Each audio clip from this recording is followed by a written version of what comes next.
तो आज मैं एक्सप्लेन करने वाला हूँ वन पीस का एपिसोड 2। तो आइए शुरू करते हैं बिना किसी देरी के। अब कहानी की शुरुआत वहीं से होगी जहाँ से हमने छोड़ा था।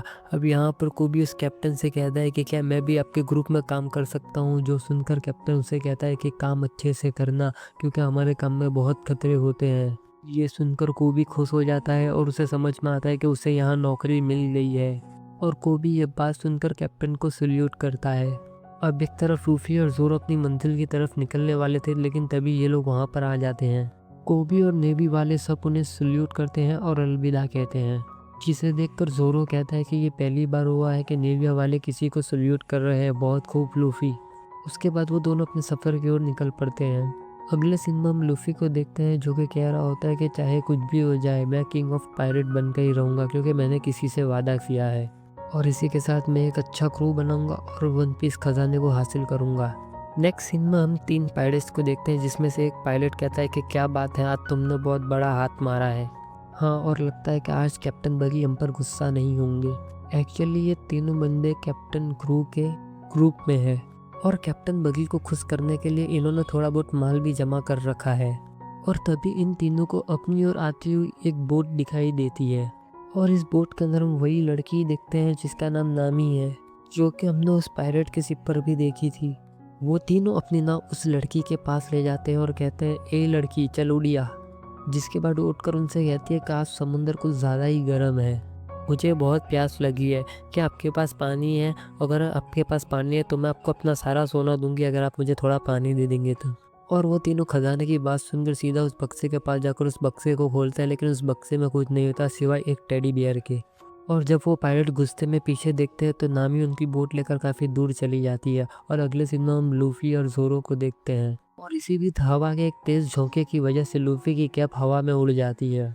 लूफी अपनी कैट को हवा में उड़ता देख उससे सेंस कहकर चिल्लाता है। उसके बाद हम एक फ्लैशबैक देखते हैं जहाँ पर एक आदमी सीधा लूफी से कहता है ये कैप मेरे लिए बहुत ही ज़्यादा कीमती है। उसके बाद हमें एक बार का सीन दिखाया जाता है जहाँ पर लूफी और सैंक्स बैठे होते हैं, जहाँ पर लूफी उससे जिद करता है कि प्लीज़ मुझे भी आप अपने मिशन पर अपने साथ लेकर चलिए ना सैंक्स। लेकिन उसी बीच वहाँ पर अचानक कुछ पायलट्स आ जाते हैं जो कि इस बार के दरवाजे को एक ही लात में तोड़ देता है। और वो पायलट अंदर आकर कहता है कि मुझे लड़ाई झगड़ा नहीं करना है, मुझे बस बहुत सारी शराब चाहिए। जिस पर वो लड़की कहती है कि मुझे माफ़ करना लेकिन सारी शराब ख़त्म हो गई है। इसी बीच सेंस बोलता है कि देखो दोस्त, माफ़ कर देना, सारी शराब मैंने और मेरे दोस्तों ने ख़त्म कर दी है और ये आखिरी बोतल बची हुई है और मैंने इसे खोला भी नहीं है, अगर तुम चाहो तो। और जैसे ही सेंस उसे बोतल देने जाता है वो पायलट उस बोतल को एक ही झटके में तोड़ देता है और वो सेंस से कहता है कि मेरे सर पर 8 मिलियन बाउंटी है, भला एक बोतल से मेरा क्या होगा। और उसके बाद ये पायलट यहाँ पर जितनी भी शराब की बोतल होती है उन सभी को तोड़ देता है। वहाँ पर सोइन साफ सफाई करने लगता है, तभी वो दूसरा पायलट कहता है कि तुम्हें बहुत शौक है ना साफ सफाई करने का, लो अब ये भी साफ करो। सब के सब डरपोक है और एक नंबर के बेवकूफ़। और ये बोलकर वो पायलट वहाँ से चला जाता है। लूफी ये सारी चीज़ें देखकर बहुत ज़्यादा गुस्सा हो जाता है। वहाँ की केयर टेकर सैंक्स को कहती है कि क्या सर आपको कहीं लगी तो नहीं। और तभी सैंक्स हंसने लगता है और उन्हें हंसता देख दूसरे पायलट्स भी जोर जोर से हंसने लगते हैं। लेकिन भाई लूफी गुस्से में बोलता है तुम लोग खुद को पायलट किस एंगल से बोलते हो, वो इंसान यहाँ आकर तुम्हारी बेइज्जती कर कर चला गया। जिस पर वो कहता है कि बेटा इतना गुस्सा क्यों कर रहे हो, क्या हुआ, किसी चीज़ से नाराज़ हो। और लूफी फ्रस्ट्रेशन में वहाँ पर जो फ्रूट पड़ा होता है उसी फ्रूट को खा जाता है। जिसे खाता देख सेंस कहता है कि बच्चे क्या खा रहे हो, क्या तुम कुछ खा रहे हो, एक मिनट, तुमने क्या खाया अभी, क्या तुमने इस बक्से में पड़ा हुआ फ्रूट खा लिया है? तो ये क्या किया बेवकूफ़, जो फ्रूट तुमने अभी खाया उसे गंगम फ्रूट कहते हैं और वो एक डेविल का फ्रूट होता है। अब तुम जिंदगी भर स्विमिंग नहीं कर पाओगे।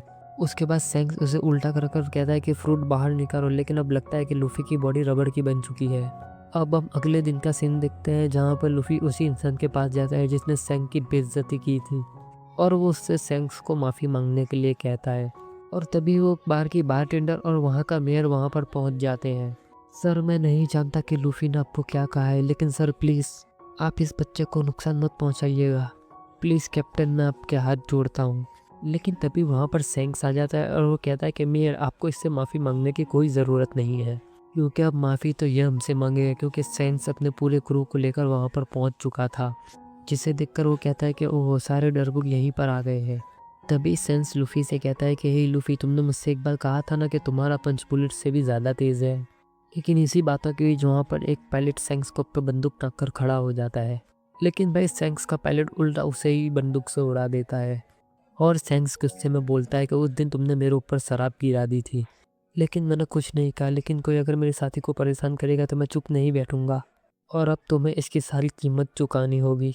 और तभी दुश्मन का कुछ सैंक्स की क्रू के ऊपर हमला कर देता है। तभी सैंक्स का एक पायलट आकर उन सभी को बंदूक से उड़ा देता है।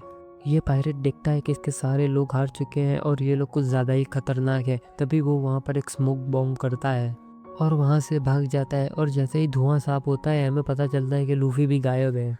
जिस पर सैंक्स कहता है, अरे यार ये लूफी को लेकर कहाँ चला गया। और अगले सीन में हम लूफी को देखते हैं जहाँ पर वो पायलट उसे समुंदर के बीच में फेंक देता है। और लूफी को पानी में तड़पता देख ये पायलट जोर जोर से वहाँ पर हंसने लगता है। लेकिन तभी उसी बीच वहाँ पर उस इंसान के पीछे एक सी मॉन्स्टर आ जाता है और उस पायलट और उसकी बोट को एक ही निवाले में खा जाता है। और उसके बाद ये मॉन्स्टर लूफी को भी खाने ही वाला होता है, लेकिन वहाँ पर सैंक्स आकर लूफी को बचा लेता है। उसके बाद सैंक्स और वो सी मॉन्स्टर एक दूसरे के आमने सामने होते हैं, जहाँ पर सैंक्स गुस्से की नज़र से देखता है तो वो सी मॉन्स्टर वहाँ से दुम दबाकर भाग जाता है। और वहाँ पर लूफी रोने लगता है, जिसे देखकर सैंक्स कहता है कि अरे बच्चे रो क्यों रहे हो, सब बिल्कुल ठीक हो गया है देखो। जिस पर लूफी रोते हुए कहता है कि तुम्हारा बहुत बहुत शुक्रिया, लेकिन मेरी वजह से तुम्हारा हाथ कट गया। जिस पर सैंक्स लूफी से कहता है कि अरे बच्चे ये तो बस एक छोटी सी कुर्बानी थी तुम्हारे लिए। और फिर अगले दिन सैंक्स का क्रू वहाँ से जाने लगता है। सैंक्स को जाता देख लूफी कहता है कि देखना एक दिन मैं किंग ऑफ पायरेट बनूंगा और मैं वन पीस के खजाने को भी हासिल करूंगा। जिस पर सैंक्स कहता है कि अच्छा तो अब तुम हमें भी सरपास करने वाले हो, गुड गुड। और उसके बाद सैंक्स अपनी टोपी लूफी को पहना देता है और लूफी से कहता है कि सुनो बच्चे, ठीक है बच्चे, आज से ये टोपी तुम्हारी हो, लेकिन तुम वादा करो कि इस टोपी का हमेशा ध्यान रखोगे। मुझे तुम्हारी बहुत याद आएगी लूफी मेरे प्यारे दोस्त। अलविदा लूफी। और ये सब सुनकर लूफी वहाँ पर रोने लगता है। जाते जाते सैंक्स अपने मन में सोचने लगता है कि लूफी तुम एक दिन बहुत ही महान पायरेट बनोगे और शायद वन पीस के खजाने को भी पा ही लोगे। उसके बाद कहानी फिर से प्रेजेंट में आती है, जहाँ पर लूफी को अपनी टोपी वापस मिल चुकी होती है। जिसके बाद जोरो लूफी से कहता है कि मुझे बहुत ही ज़ोर से भूख लगी है। ये सुनकर लूफी अपने हाथों को एक्सचेंज करके एक चिड़िया के ऊपर खुद को फेंकता है। लेकिन ये चिड़िया कोई नॉर्मल पक्षी नहीं होती है, बल्कि भाई ये तो एक मॉन्स्टर होती है जो कि लूफी को पकड़ लेती है। जिसके बाद लूफी चिल्लाने लगता है और जोरो कहता है कि अरे गधे, तुझे समझ में नहीं आता, वो कोई चिड़िया नहीं बल्कि एक मॉन्स्टर है। अब तुझे बचाने के लिए मुझे अलग से मेहनत करनी पड़ेगी। उसके बाद जोरो सुपर स्पीड से लूफी के पीछे भागने लगता है ताकि वो लूफी को बचा सके। उसके बाद हम वही 3 पायरेट्स को देखते हैं जिन्हें नामी ने धोखा देकर पानी के बीच में छोड़ दिया था। और जोरो ये सीन देखकर इनकी हेल्प कर देता है, लेकिन भाई वो 3 उल्टा जोरो को ऊपर ही अपनी तलवार टांग देते हैं। और उसमें से एक बोलता है कि ये बोट अब हमारी हुई, हम बगी के आदमी हैं। जिस पर जोरो कहता है क्या बोला बे तू, ज़रा फिर से बोलियो। अगले सीन में जोरो के बजाय ये लोग नानचक्कू चला रहे होते हैं और जोरो से कहता है कि सर ये आप थे, हमें नहीं पता था कि ये नाव हमारे जोरो सर की है, वरना हम ऐसा मजाक कभी नहीं करते। जिस पर जोरो कहता है कि हाँ ये सारी चीज़ें तो ठीक है, लेकिन ये बताओ कि ये कैप्टन बगी कौन है। जिस पर वो पायलट कहता है कि जोरो सर आपको कैप्टन बगी के बारे में नहीं पता, उन्होंने एक डेविल फ्रूट खाया था और उस फ्रूट को खाने की वजह से उनके अंदर ज़बरदस्त पावर आ चुकी है। और एक तरफ हम नामी को देखते हैं जो कि एक मैप लेकर यहाँ से वहाँ भाग रही थी, और हम देखते हैं कि नामी के पीछे बहुत सारे गुंडे पड़े हुए हैं। और एक तरफ हम कैप्टन बगी को देखते हैं और वो लूफी को देख रहा था जो कि उस पंछी के मुंह में जा फंसा था। उसके बाद कैप्टन बग्गी से कोई कहता है कि कैप्टन क्या हम उसे मार डाले, जिस पर कैप्टन बग्गी कहता है हाँ उसे जल्द से जल्द उड़ा दो। और हम देखते हैं कि वो लोग लूफी को ऊपर तोप चला देते हैं, जिसकी वजह से वो पक्षी से तो बच जाता है, लेकिन लूफी ऊपर से नीचे गिर जाता है। लेकिन उसे चोट नहीं लगती क्योंकि उसकी बॉडी पूरी रबर की बनी थी। और जैसे ही लूफी खड़ा होता है वो अपने सामने ननामी को देखता है, जिस पर ननामी कहती है कि अच्छा हुआ बॉस आप आ गए, मुझे इन लोगों से बचा लो। जिस पर लूफी कहता है तू कौन है, मैं तुझे नहीं जानता और तू मुझे बार बार बॉस क्यों कह रही है। अब ये भी भाई नाव की एक चाल थी ताकि इन लोगों को लगे कि ये इसका बॉस है। और फिर नाव इतना कहकर वहाँ से भाग जाती है, जिस पर लूफी के तो कुछ समझ में नहीं आता कि इस लड़की ने इसको फंसा दिया है। तभी उसमें से एक बंदा हंसकर कहता है तू ही है ना इसका बॉस, अब बेटा तू तो गया। लेकिन भाई लूफी तो उनसे खाना मांगता है, अरे भाई कुछ खाने के लिए है क्या। उसकी ये बात सुनकर एक बंदा लूफी को हिट करता है, जिसकी वजह से उसकी कैप उड़ जाती है और भाई लूफी से ये सहन नहीं होता। उसके बदले लूफी भी उसके मुंह पे एक जड़ देता है। और लूफी कहता है कि अगर तुमने मेरी हेड को टच भी किया तो मैं तुम सब लोगों की जान ले लूँगा। लूफी अपनी एबिलिटी का यूज़ करके इन तीनों पायरेट्स पर भारी पड़ता है और इन्हें नानी याद दिला देता है। और ये सारा नज़ारा नामी छत के ऊपर से बैठे बैठे देख रही थी। नाव लूफी की बहादुरी देखकर कहती है कि वाह तुम तो बहुत स्ट्रांग हो, मेरा नाम नाव है और मैं लोगों को लूट रही हूँ, खासकर पायरेट्स को। जिस पर नाव लूफी को कहती है कि क्या मैं भी तुम्हारी टीम ज्वाइन कर सकती हूँ, जो सुनकर लूफी कहता है कि नहीं, हमें तुम्हारी जैसी लड़कियों की कोई ज़रूरत नहीं है। अरे यार मुझे तो बहुत ज़ोर से भूख लगी है। जिस पर नाव कहती है बस इतनी सी बात है, चलो मैं तुम्हें बहुत अच्छा खाना खिलाती हूँ। जिस पर लूफी कहता है क्या सच में? और अगले सीन में हम कैप्टन बग्गी का हेडक्वार्टर्स देखते हैं, जहाँ पर उनका एक बंदा कहता है कि एक लड़की हमारा नक्शा लेकर भाग गई है। तभी उसमें से कैप्टन बग्गी का एक बंदा उसकी नाक का मजाक उड़ाने लगता है, क्योंकि कैप्टन बग्गी की नाक बहुत बड़ी और गोल मटोल लाल लाल है इसीलिए। जो सुनकर कैप्टन बग्गी गुस्सा हो जाते हैं और वो उससे कहते हैं कि क्या बोला पे तूने, ज़रा फिर से बोलियो।